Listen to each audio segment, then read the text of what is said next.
Hello everybody, this is Hammer Striker here. Today I've got the new Smith Wesson Equalizer up against the P365XL by Sig Sauer.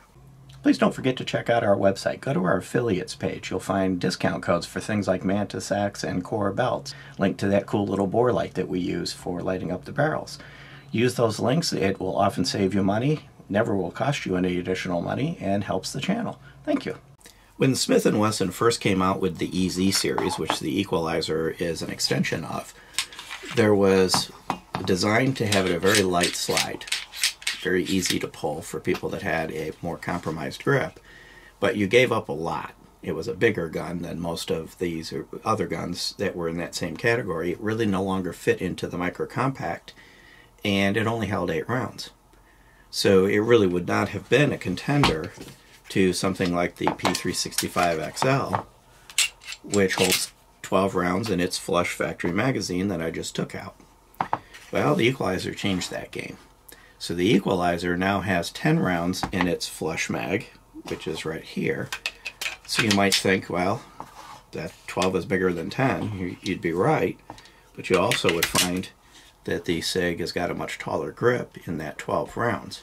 So the Sig can't be made as small overall as the Smith & Wesson. I just realized the view I've got at the moment is exaggerating, and I have an empty ammo box, and I'll use this, and the reason it was exaggerating it is, of course, the optics, so it's not quite a fair. But you'll see that the Sig is a little bit taller. So the M&P can be made, or the Equalizer can be made shorter by giving up the 2 rounds. If you decide to kind of equalize it a little bit, you'd put in the 13 round magazine. They don't have a 12 round version, but if you put in the 13 round magazine, now it's a hair taller than the Sig. Right about there. It's 0.13 inches taller, but now you've got 13 versus 12. So now this Equalizer does fit into the micro compact territory, and the capacity is sufficient for it to be a contender in that realm, whereas before it really pretty much wasn't. Both of these max out at 15 rounds. So the way the Equalizer shows up, it shows up with a 15 round mag, it shows up with the 13 that you see here, and it shows up with a 10 round mag. So right out of the box you've got that full diversity of capacities and a total of 3 magazines. The Sig comes with 2 10 round magazines, the flush magazines, and the 15 round magazine is optional. You can buy it as an accessory. So basically 2 mags, I'm sorry, I said 10 rounds, these are 12 rounds. So many capacities around here. So the base capacity in the small magazine gives you 12 rounds in the P365XL and basically a full 3-finger grip. Nice deep beaver tail to prevent slide bite. Optics ready. The P365XLs are optics ready. And a Sig rail. Now, the Sig rail is kind of a disadvantage because only things that are designed for that rail will work on it. If we flip over to the Equalizer, it is also optics ready. All variants of the Equalizer are optics ready. Both of these, by the way, have steel sights for the stock sights. The Equalizer, if you do put an optic on it, you don't lose the rear sight. You just pull this plate off and you put the optic of your choice on it. The Equalizer has 3-dot white sights, and the Sig has what they call X-ray 3. So it's a night sights, both front and rear, if the sights were still on it. I've got one I'll show you in a second, but it has kind of a green ring around the front sight. And before I go too farther talking about the sights on the Sig, with the Equalizer with the flush magazine, you're kind of at a 2.5-finger grip. Still got a nice deep beaver tail. And then when you put in the extended capacity mag, the next one up, the 13 round, goes to a full 3-finger grip, and it does contour nicely. And when you go to the full 15 round magazine, it still contours quite nicely, and then there's plenty of real estate there. I've got an older P365. This is not an XL, but they'll show you what the sights would look like on the P365XL, the stock sights. So the front one has got a green ring around it, it's a night sight. The rear have 2 kind of white-ish dots, and they're also night sights. They do tend to disappear a little bit at the range. When you're trying to actually shoot it, the rear sights have a tendency to disappear a little bit. Now, if you have an optic like this Romeo Zero that has a built-in sight at the back of it that's meant to be a backup sight, then the kind of problem goes away. But by losing the rear sight, it is kind of important. There you go, got it to zoom. It is kind of important that you pick an optic that has some sort of backup sighting mechanism if wanting to have backup sights is something that's important to you. The trigger designs on these are a flatty trigger with no inertial toggle on the P365XL. It does have a drop safety, and there is a thumb safety variant available. On the Equalizer, it's got a curved trigger. It is not hinged, and there is no inertial toggle in the trigger, but it does have this grip safety, which takes the place of that particular function and provides that inertial safety. It also has a thumb safety variant available and has the internal drop safeties.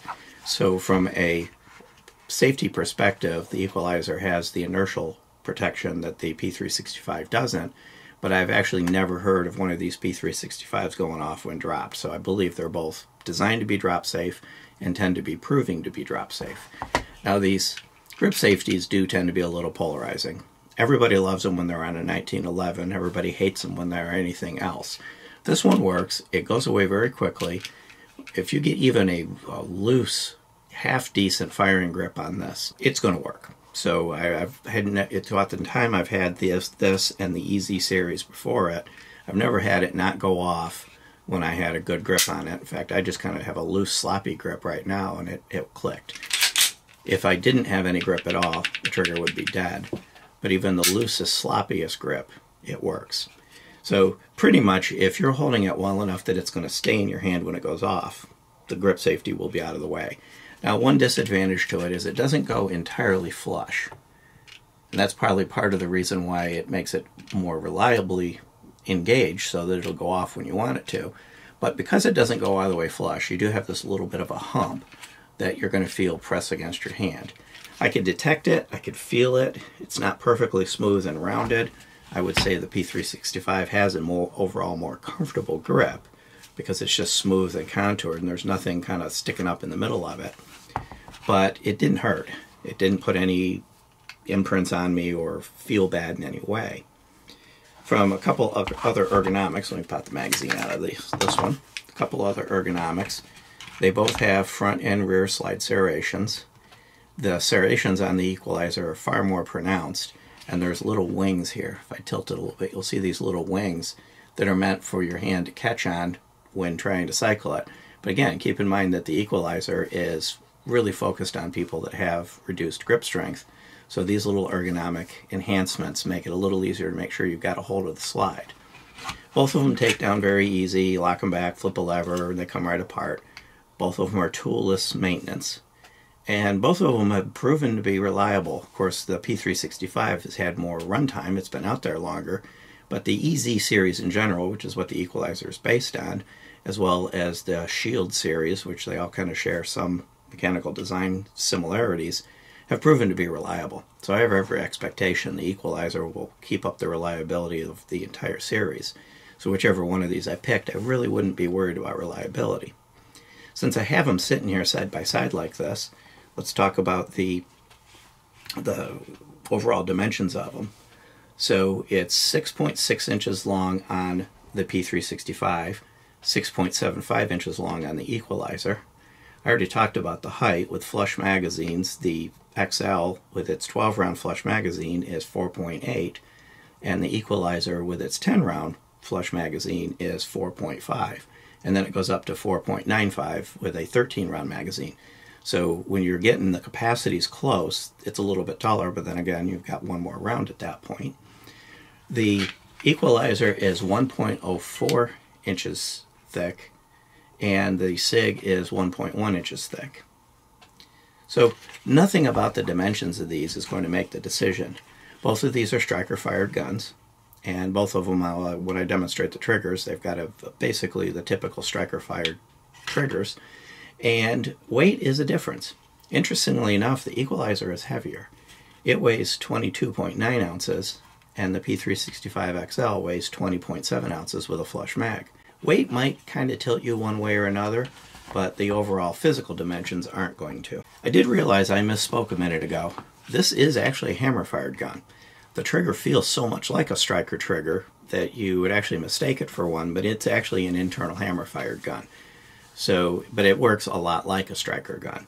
And I was correct still on the P365XL. It is actually truly a striker-fired gun. So now that I got these things up, let's actually go ahead and do the triggers. So the trigger on the Equalizer has very little take-up. And then you're right on the wall. It's a light, crisp, short wall. There's the reset. You don't feel the reset, but you can hear it. So I have a tendency to keep going a little bit after the reset. But if you were to stop at the reset, the point it clicked, you'd be right on it at, again, that short, crisp, nice wall. This has a very, very nice trigger. And as I mentioned, it works consistent with a striker-fired trigger. The P365XL has noticeably more take-up, but not enough to be a problem.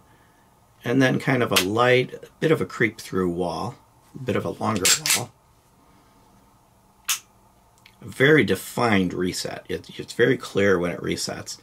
The reset overall travels roughly the same as the Equalizer. And again, that little bit of a pull-through, kind of a light wall. They're different triggers. They both functionally work well. Both triggers prove to be effective at the range. It may come down to what you like the feel of better. Kind of a more defined, crisp trigger on the Equalizer and a little bit softer, longer travel trigger on the XL. That may come down to personal preference. I did find it was a little easier for me to shoot the P365XL better. I had an easier time grouping better with it before the red dot was on it when it had the stock sights, despite the fact that the Equalizer has better overall sights as far as visibility. There was just something about the ergonomics of the P365 that made it fit better in my hand, line up a little bit better, and shoot easier tight groups. But both of these have the capability of being fully mechanically accurate. And both of these are approximately $5.99 from an MSRP standpoint. Smith Wesson actually publishes an MSRP. Sig does not, but you can fairly easily figure it out by looking at a few different places. It kind of focuses right around $5.99 territory in general. The P365 has a 3.7-inch carbon steel barrel. The Equalizer has a 3.675-inch stainless steel barrel. So the length difference is almost inconsequential, but the Equalizer is stainless steel. The slides and framed internal components of the both of them are stainless steel and Armornite finish on the Smith & Wesson. So they really have quality construction, especially important with the stainless steel for guns that are going to be put in unpleasant, often harsh environments. And I actually kind of give a leg up to the Equalizer with the stainless steel barrel on top of the other stainless steel components. Overall, I think the difference between the two of these is going to come down to personal preference. But one thing that's kind of nice is if somebody does have compromised grip strength, you can just see how easy it is to operate the slide on this. And I'm not going to pull on the red dot because that's not good for them, but you'll see that the P365 is a much heavier slide, typical of most of the other guns in this category. So if you've got weaker hands, arthritis, other things going on, you're not relegated to the 6 and 7 round guns anymore. You can now join that territory of everybody else with the higher capacities. But even if you don't, even if your hands have full strength and they work perfectly, and you can rack the slide on a Desert Eagle with 2 fingers, you can still find this gun useful and comfortable because it's not that much bigger and has all the same ergonomics that you would look for in a gun. At this point, there's really nothing that definitively takes one of these and makes it better than the other. They both are close enough, and there's a few differences that it's really going to come down to, do you love this or hate this? Do you want the inertial safeties? Do you have problems with your other hand or not? And what trigger feel you like?